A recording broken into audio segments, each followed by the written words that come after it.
Wonderful good day, ladies and gentlemen. My name is Jochen Steiger. I'm the Chief Editor of Commodity TV, and we work here today in partnership with Dukascopy TV. And my guest here is Dr. Alistair Cowden, a well-known and well-respected copper expert out of Australia, but also, even more important, he's Managing Director of Altona Mining. And we want to talk about your terrific company. Alistair, very warm welcome. Thank you for having me today, Jochen. Pleasure to be here. Thank you. Well, Altona Mining. You have a fantastic company, and we know each other for a long time. And I've been also in May 2012 at your Finnish mine when it was opened, which you sold already. And yeah, now you're working in Australia with your, I call it new project, yeah, which is in the development phase. And yeah, please give us a short overview about the company. Company is a very simple company. It was formed in 2010 by merging two companies. One had the asset in Finland that you mentioned, copper gold asset. The other had the copper gold asset in Australia. And in that time, since 2010, we took the copper gold asset in Finland, we had it financed, we studied it, we built it, we got it operating, we started to make money, we paid back our debt. And last year we were approached by Boliden, Swedish-based metal miner, who wanted to buy the mine. We sold the mine to them for 116 million Australian dollars. Our market capitalization at the time was only 80, so it's a very good deal. And we then decided to give money back to shareholders, so we gave 80 million back to shareholders. So the company's been one of the best performing in Australia in the copper sector because of that return to shareholders. But interestingly, in parallel to that, the much bigger project in Queensland and Australia, which we see here already. 2.5 hours from flight from Brisbane. It's a big country. We took that through the stages of doing a feasibility study, getting the permitting completed. It means Aboriginal native title permissions, environmental permissions, and then finally a granted mining lease, and got it to the stage where we want to build the mine.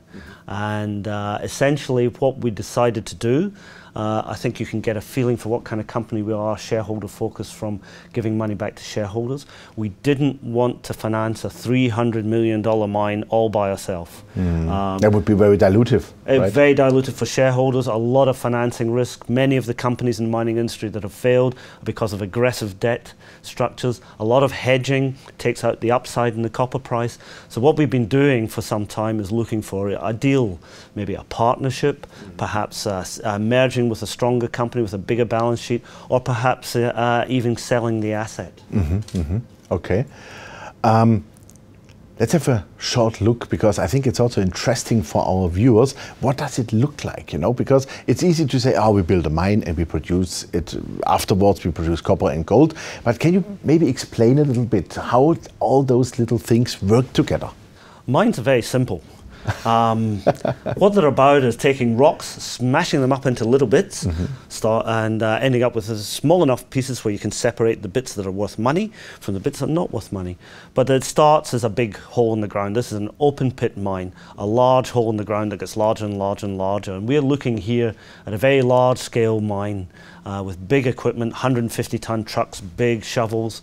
They'll move 7 million tons of ore, rock. That goes per year, and probably for every ton of ore we move, we'll move about 1.5 tons of waste rock. So the mine will move around 14, 15, 16 million tons of rock a year. That's a lot of stuff to drill, blast, and move. Half goes to a big waste dump, which ultimately is rehabilitated and made into an artificial hill. The other half goes to a processing plant. So you can see in this diagram here the big blob of the pit. That will be 250 meters deep, maybe 1.6 kilometers long, so big hole. Eventually when it's finished, it'll probably fill up with water to a nice lake. Nice lake, which are not many of in the bush in Australia. That's right. So big hole in the ground, and here you can see a picture of how we find these things. This is a diamond drill rig, takes drill core and a tube of rock down to, well, we've drilled maybe many hundreds of meters deep, and that allows you to predict the nature of the ore body that you hope to mine, and it's a foundation of your engineering studies. And as we see here, it really looks like out of the boonies, yeah. But we saw on the first map, we saw that it's Mount Isa region. Maybe can you comment on the infrastructure a bit? Well, where we are, although Australia's a big country, there's a lot of nothing out there. It can be quite pretty. Yeah? This is after the wet season, the image you can see here, so it's very green. But Mount Isa is a 90-year-old mining centre. There's been underground mines, open pit mines there for a long time, zinc smelter, copper smelter. The mine's now operated by Glencore, and there are other very large mines in the area. The largest silver mine in the world, some very large copper mines. All the infrastructure and skill you need are there, power, road, water, but importantly mining skills, mining culture. Mm-hmm. So everything is there, everything is in place. Everything's in need, but of course you do have to spend money to get it right to site. That's right, and I believe also like in a competitive environment, meaning that water and power is not costing you, tons of money. Let's put it that way. That you have competitive prices for water and power, for example, and also the wages are coming down, right? Australia went through a mining boom, an incredible mining boom. The iron ore industry in Australia and the coal industry in Australia, almost equivalent to a Middle Eastern oil producer in terms of volumes of money and exports. That drove wages and contract costs way through the roof. The boom is over. Costs are coming down. So yes, some things are getting cheaper, but some things still cost the same. But it should be a very good time to build a mine if you can get it financed. Mm-hmm. And as we see here, that's really in the boonies. That's where the proposed mine is, right? But it's, as said, easy to access. Right. It is. We're only just over 5 kilometres from a main road. There's a big mine development going in just 9 kilometres from us. It'll be $1 billion development, hopefully approved in the next little while. The infrastructure is such that if you're standing out there, middle of the bush, you can flip open your iPad and download movies faster than you can in the city because of the infrastructure put in for that mine. Wow. So it's although it's the middle of nowhere, you're not that far from civilization. You can never escape your emails. Which is a nightmare. From time to time we have. So we can say that's like as we say with the cost structure, all-in cost. So that's an all-in area. Yeah, that's a good way to put it. Yeah. Fantastic. Maybe one little word shortly to the financing. I know you are on a company transaction, so that means hopefully within the next whatever days, weeks, something could happen. Well, as we speak, the company is in a trading halt. Trading in the shares is suspended. That is because we're pending a transaction, and it's extremely difficult to talk about that in public. But what we have said is that it's an asset-level transaction, and that we'd be selling down equity in the project to pay for the capital, our share of the capital cost of the the project. However, I would point out that until a deal is done and announced, it's not complete, but we're very confident that we may have found a financing solution, hopefully one that delivers, makes very clear to the market the value of an asset like this, because the value in our share price is not great for this asset. But if it is financed and will be developed, it's worth an awful lot of money, and it will be a very long mine life as well. I believe the exploration upside of this project is very good. So it's a really interesting, exciting time for the company. Super.